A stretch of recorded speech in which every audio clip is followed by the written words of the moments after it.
La France est une pièce de théâtre où on diffuse en continu des pièces tragicomiques.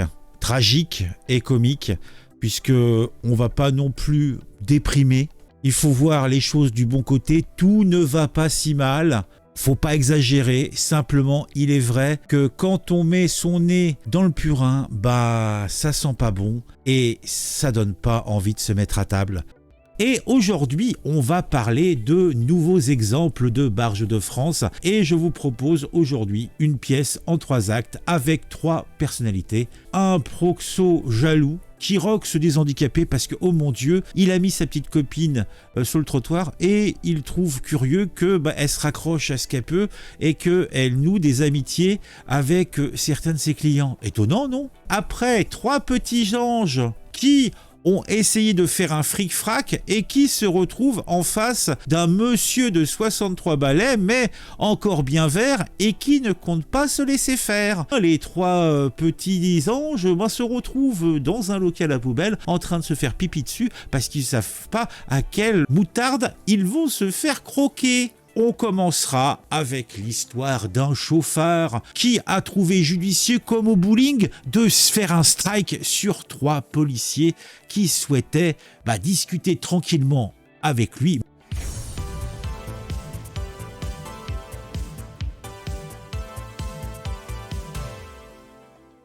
On est dans une pièce de théâtre, la France est une grande scène et là, on va commencer avec un premier acte que l'on peut considéré comme une comédie, cette fois-ci absurde, digne peut-être d'un Molière, pour autant que je connaisse Molière, c'est-à-dire très peu, et la scène débute à Sceaux, dans les Hauts-de-Seine, où un jeune homme de 23 ans qui se trouve être dépourvu de permis de conduire et d'intelligence routière a joué le rôle principal dans une pièce que j'aurais pu intituler « Le refus d'obtempérer ». Qui sont les protagonistes de cette farce? D'un côté, nous avons 3 policiers qui ont été courageusement attaqués par ce génie du volant d'une Peugeot 308. Ah, quel beau véhicule! Ce chauffard sans permis est déjà célèbre au sein des services de police. Oui, ils le connaissent bien. Ils l'ont vu plein de fois. L'autorité, il aime pas trop. Donc maintenant, il décide qu'il ne s'arrêtera plus. Il n'obtempère pas. Il fonce. Il se trouve que les policiers, ils sont rémunérés pour ça. Ils vont tenter de le contrôler. Et le talentueux chauffard, tel un acteur sur cette scène improvisée qu'est notre France, refuse de jouer le jeu. Il décide plutôt d'accélérer et pour améliorer sa performance en fonçant sur le véhicule de la police. Oui. Et tout ça sous les regards menuisés des spectateurs innocents qui étaient, grâce à Dieu, sur les trottoirs et pas devant le véhicule du chauffard. Le suspect réalise un numéro de marche arrière entraînant maladroitement l'un des policiers qui avait osé ouvrir une des portières pour tenter de le calmer. Oui, il l'a emmené avec lui. Ça fait quand même, en moins d'une semaine, ça fait quand même la deuxième fois qu'un policier se fait embarquer sur plusieurs mètres par un récalcitrant. L'acteur vedette, qu'on appellera, comme je l'ai dit, c'est notre chance pour la France, bien connu des forces de l'ordre et de la justice, a été interpellé et placé en garde à vue. Il a quand même été poursuivi sur cette histoire pour tentative d'homicide sur personne dépositaire de l'autorité publique. Pas moins, pas plus, mais quand même. Les 3 policiers qui étaient dans le véhicule ont été légèrement secoués. Ils ont été transportés tous les 3 à l'hôpital pour qu'on leur fasse des examens. Ils souffrent du coup de lapin, donc problème de cervicale, puisque la performance de piètre qualité du chauffard a quand même entraîné des désagréments pour les 3 individus susnommés. La voiture des policiers est bien sûr hors service, vu qu'il est rentré dedans à toute barzingue. On peut même dire qu'elle aurait commencé à fumer et à cramer. Malgré leur état souffreteux, ont réussi à éteindre l'incendie qui est débuté dans leur véhicule avec un extincteur que leur administration a eu la judicieuse idée d'installer. L'enquête est ouverte et je ne doute pas un seul instant que la presse qui crie sur les vilains policiers va crier sur le vilain chauffard. Mais je doute que ça fasse une demi-page dans Libération, dans Le Monde ou dans l'Huma. On va mettre un petit et on passe au deuxième héros de cette pièce de théâtre qui se passe dans notre beau pays de France. La vie est quand même belle. Rewan est un Don Quichotte de la jalousie. Il a été condamné à 3 ans de prison ferme par le tribunal correctionnel de Créteil pour sa tentative, somme toute grotesque, de se venger, de venger son honneur amoureux. Et c'est dans une scène digne d'une farce tragique que ce jeune homme de 21 ans, venant je ne sais d'où, et voulant se faire passer pour un héros romantique, a attaqué un homme de 58 printemps et son fils lourdement handicapé à leur domicile de Santony dans le Val-de-Marne. Et c'est là manifestement pour ce barjot une démonstration absurde d'une rivalité amoureuse qui n'existe pas, puisque Rewan s'est vu tel un Cyrano qui était dépassé dans ce cas-là par ses émotions et qui a choisi la voie de l'agression contre un homme et son fils vulnérable. La copine de Rewan, la fameuse Juliette, une Juliette moderne on va dire, qui recrutait de son côté ses prétendants via des annonces sur un site spécialisé, ce qui a déclenché la fureur du jeune chevalier. Bon, pas le fait qu'à Tapine, parce que il est son proxo, donc c'était sa petite copine, il avait pas envie de travailler, il l'a mis au turbin, via des sites internet et compagnie. Non, ça, il l'assume, ça fait des sioux, on va pas cracher dans la soupe. Non.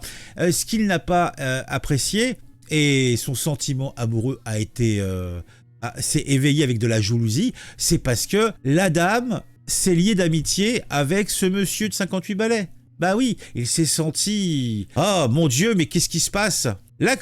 Donc oui, j'avais oublié de vous dire que dans cette histoire, il y a un complice. Alors si Rewan serait le Don Quichotte, là on a le complice Bassori, 19 ans, qui a suivi Rewan dans cette quête insensée et qui de son côté n'a pas pris 3 ans, mais 12 mois de prison. Dans cette histoire, il jouait le rôle du fidèle Sancho Panza. L'agression est survenue dans la nuit du 8 au 9 septembre 2023 et a laissé des marques, y compris une dent cassée pour le fils handicapé. Vous imaginez bien que les mecs ont débarqué dans leur petit pavillon, ça a été l'horreur, c'était l'épouvante, une nuit d'horreur, une fois de plus. C'est pour ça que cette histoire est dans l'histoire des barjots, ça va sans dire. Cette histoire pourrait être digne d'un tableau surréaliste où on se retrouve dans la situation où le héros a une jalousie mal dirigée et qui se met à faire, suite à ça, des actes qui peuvent être considérés comme inacceptables. Rewan, dans son élan shakespearien,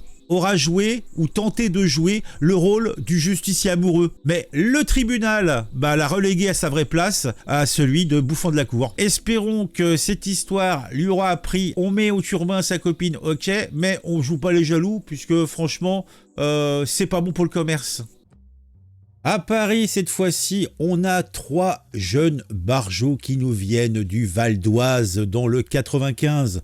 2 petits bébés pratiquement de 15 ans et un jeune moineau un peu plus vieux de 17 ans. Ils étaient venus à Paris pour faire quelques actes innommables. Oui. Donc ils viennent à Paris dans le 3e arrondissement. Ce sont 3 as du cambriolage et ils ont récemment joué au chat et à la souris avec leurs victimes. Ils sont passés du statut de voleur prédateur à celui de victime malheureuse lorsqu'ils ont tenté de dévaliser un appartement du 3e arrondissement pendant la festivité de fin d'année. Et là, patatras, tout a dérapé. Alors, imaginez la scène, on a un homme de 63 ans qui réside dans la rue des Tournelles et il entend des bruits métalliques. Alors, qu'est-ce que ça veut dire, des bruits métalliques ? Sans doute des bruits de genre tournevis qui frottent contre une porte, un truc comme ça. En tout cas, c'est des bruits suspects à sa porte. Ni l'une ni deux, notre gars se lève, il décide de vérifier la situation, il ouvre la porte et à sa grande surprise, il se retrouve nez à nez avec 3 jeunes cambrioleurs, gantés et visiblement déçus de ne pas avoir la maison pour eux tout seuls. En s'ensuit une bataille courte mais comique qui éclate et les jeunes malfrats comprennent que leur plan n'était pas à la hauteur de leurs ambitions et ils prennent la fuite. C'est là que la farce devient vraiment savoureuse puisque le sexagénaire crie à tue-tête et est prêt à en découdre. Il se lance à la poursuite du trio. Les voisins probablement inspirés par une scène de film. Bah, ils se disent, on va faire pareil, ils se joignent à la chasse. En général, les gens restent chez eux, mais il semblerait que dans cette résidence, les gens se connaissent et s'apprécient et on va pas se laisser embêter. Ou c'est peut-être un endroit où c'est que des anciens militaires ou des je sais pas quoi. Hein, donc les mecs, ils sont équipés sport. Hein, ou alors, c'est les heures les plus sombres, vous voyez le truc. Donc les gars, ils sont tous équipés. Il y avait le nerf de bœuf qui était sorti. Ils allaient faire un massacre, quoi. Comme je l'ai dit, la bataille fut courte, puisque pris de panique, les apprentis voleurs cherchent refuge dans un local à poubelle où leur rêve, il faut dire, de butin s'effondre comme un château de cartes. Ils sont bloqués à l'intérieur par des voisins vigilants.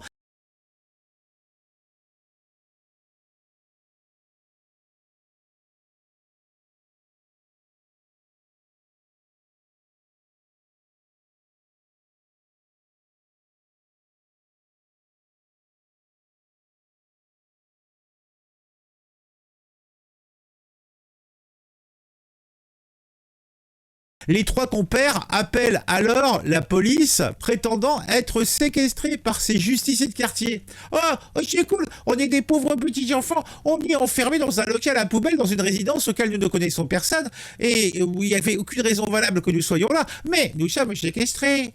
Bon, autant dire que les trois bandits qui étaient initialement prêts à jouer les maîtres du vol, se retrouvent à supplier la police de venir à leur rescousse.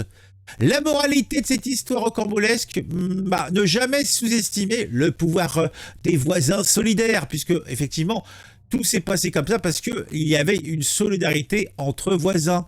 Les cambrioleurs en herbe, âgés de 15 et 17 ans, ont été arrêtés, laissant derrière eux des gants, bizarrement, un tournevis et un sac à bas. Bah oui, il faut un sac à bas pour les petites emplettes, hein. Dans leur retraite précipitée. Bien sûr, ces jeunes souriceaux sont déjà libérés et ils seront peut-être un jour jugés par le tribunal pour enfants de Pontoise. Quant au sexagénaire, il se remet de ses émotions à l'hôpital. Nous en avons fini, nous avons découvert 3 nouveaux exemples de barjots qui vivent en France, qui font leur vie ici, heureux entre les petits anges, les chances pour la France, les repris de justesse, et puis tous les autres. Chaque jour, nous pourrions faire un nouvel épisode, mais nous ne le ferons pas. Une fois de temps en temps suffit largement. En tout cas, je vous invite à mettre un j'aime, je vous invite à mettre un commentaire sur cette vidéo pour le référencement, pour me dire ce que vous pensez de tout ça. C'est toujours intéressant d'avoir un retour de la communauté. N'hésitez pas, si ce n'est pas encore le cas, de vous abonner à la chaîne, puisque quand on s'abonne, on a l'intime certitude d'être mis au courant quand une nouvelle vidéo sort si on active la petite cloche. Et c'est pas mal. Vous pouvez bien sûr également me donner plein de sous. Vous avez un petit cœur, vous cliquez dessus, vous dites « Allez, moi je donne pour Rebeu Actu pour qu'il puisse faire plein de vidéos, plein de sous. » Et je vous en remercie par avance. On se retrouve très rapidement, dans quelques heures sans doute, peut-être moins, pour une nouvelle vidéo sur un sujet qui m'aura intéressé et qui, je l'espère, vous intéressera aussi.